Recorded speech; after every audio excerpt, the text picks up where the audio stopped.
अभी मैं वृंदावन में हूँ और दान को लेकर मेरे मन में ये विचार आया कि वास्तविक रूप में दान का प्रथम सुपात्र कौन है। मेरा विचार है कि यदि हम भिखारियों को या ज़रूरतमंद को दान देते हैं तो भिखारियों और ज़रूरतमंदों की संख्या निरंतर धीरे धीरे घटेगी। और यदि हम ये दान धर्मगुरुओं को, पीठाधीशों को, सरकारों को देते हैं तो निश्चय ही है ये चीज़ और बढ़ेगी। कैसी अनोखी बात है कि आज 8 साल के, 12 साल के, 14 साल के बच्चे कथा वाच रहे हैं, अन्य तरीकों से धर्म का प्रचार किया जा रहा है, सनातन का प्रचार किया जा रहा है। तो क्या हिंदुस्तान के ऋषि मुनि, साधु, संत, योगी सब नहीं रहे कि बच्चों को अपनी शिक्षा छोड़ के धर्म का प्रचार करने के लिए लगना पड़ रहा है? ये सनातन नहीं है, ये सनातन के नाम पे सीधा साधा ढोंग है। जिस बच्चे को जिस उम्र में पढ़ना चाहिए, क्या उसको इस जगह लगाकर ये सनातन है? माता पिता बच्चों को इस लाइन पर लाके सनातन का प्रचार फैला रहे हैं। आप खुद नहीं सनातन का प्रचार कर पाए, आप खुद सनातनी नहीं बन पाए कि आपको बच्चे को 8, 10, 12, 14 साल के बच्चियों को धर्मगुरु बनाना पड़ रहा है। हमारे शास्त्रों में लिखा है कि किस उम्र में क्या कर्म है। क्या बच्चों का ये कर्म है कि कथा बाचें? सीखें, अगर उन्हें सीखना है वेदों को सीखें, शास्त्रों को सीखें, रामायण को जाने, महाभारत को जाने। एक शास्त्र रट के प्रवचन करने लगे। सिर्फ उद्देश्य क्या है? दान दान दान।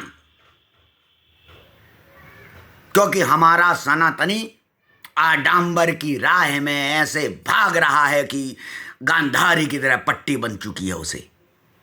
दान का सुपात्र कौन है? किसको आवश्यकता है दान की? दान क्या धन से पूर्ण होता है?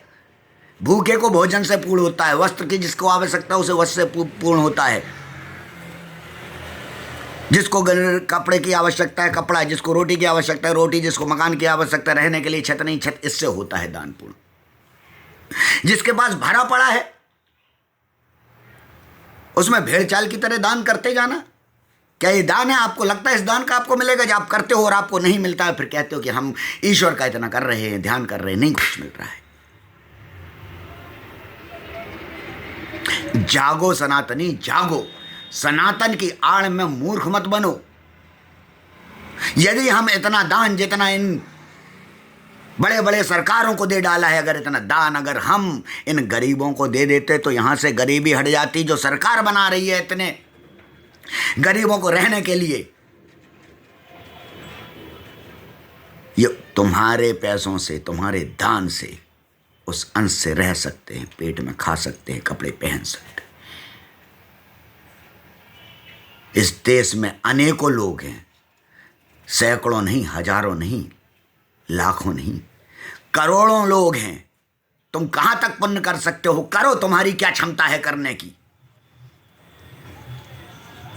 पुण्य की कोई सीमा नहीं होती, तुम कर नहीं सकते। तुम इन लोगों को दान देकर, जिनके पास धन की कोई कमी, जो एसी की गाड़ियों में घूमते हो, तुम क्या सनातनी हो? तुमने कभी अपने शास्त्र पढ़े ही नहीं, ना बच्चों को पढ़ाए ना सिखाए। जो लोग बुन रहे, सुन रहे थे, जो लोग बोल रहे हैं बड़े बड़े एसी पंडाल में बैठकर, आप उनकी बात मान रहे हो? ये नहीं सोचते कि जो एसी में बैठ रहा है, एसी में चल रहे, ऐसे रह रहे, क्या वो साधु सन्यासी हो सकते हैं? वो सनातन का कल्याण कर सकते हैं? या जो जंगलों में बैठे, गुफाओं में बैठे, उन मंदिरों में बैठे, जहां गर्मी में भी कई जगह पंखे भी नहीं है। घूमिए, मैं घूमा हूं, सैकड़ों साधु सन्यासी दिखा दूंगा, और जो सड़क पे आ जाएं तो इन आडम्बरी सन्यासियों की कोई औकात नहीं है। जो एसी में बैठेगा उसके क्या शरीर में ताकत होगी? तो कि दिन रात उसी में बैठना है, शरीर को तपाना, ये साधु का काम है, ये सन्यासी का काम है। गद्दियों में नहीं बैठे थे साधु सन्यासी लोग। क्या भारत आडंबर की आगोश में निरंतर ऐसा घुसता जा रहा है, ऐसा। और मूर्ख कौन है? आप। जी हां, आप मूर्ख हैं, क्योंकि उस आडंबर की लाइन में आप दौड़ते जा रहे हैं। क्या आप सड़क में जब चलते हैं, आप घूमते हैं, आपको आवश्यक लोग नहीं दिखे? आप ये बताइए, अगर आप जिस चीज में सक्षम हैं, आपको कोई उस चीज का दान दे, आप कॉमन सेंस, आप मनुष्य है ना, जानवर तो है नहीं, इतनी बुद्धि दी है कि आपको आवश्यकता नहीं है जिस चीज की, आपके पास कार है और आपको कोई बाइक दे, तो क्या आप उसकी वैल्यू करेंगे? आप मूर्ख बन रहे हैं। वहां तो कार क्या करोड़ों हैं, लेकिन आप जैसे लोगों ने दे के उन्हें इस जगह बिठा दिया।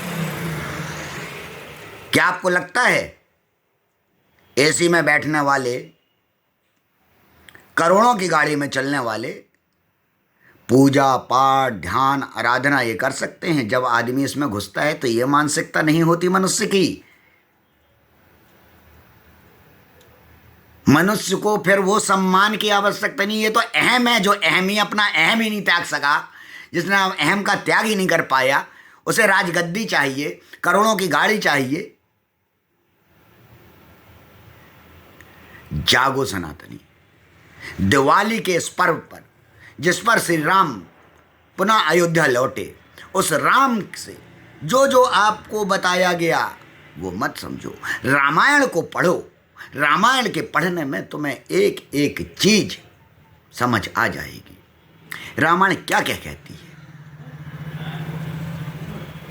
आपने भाइयों को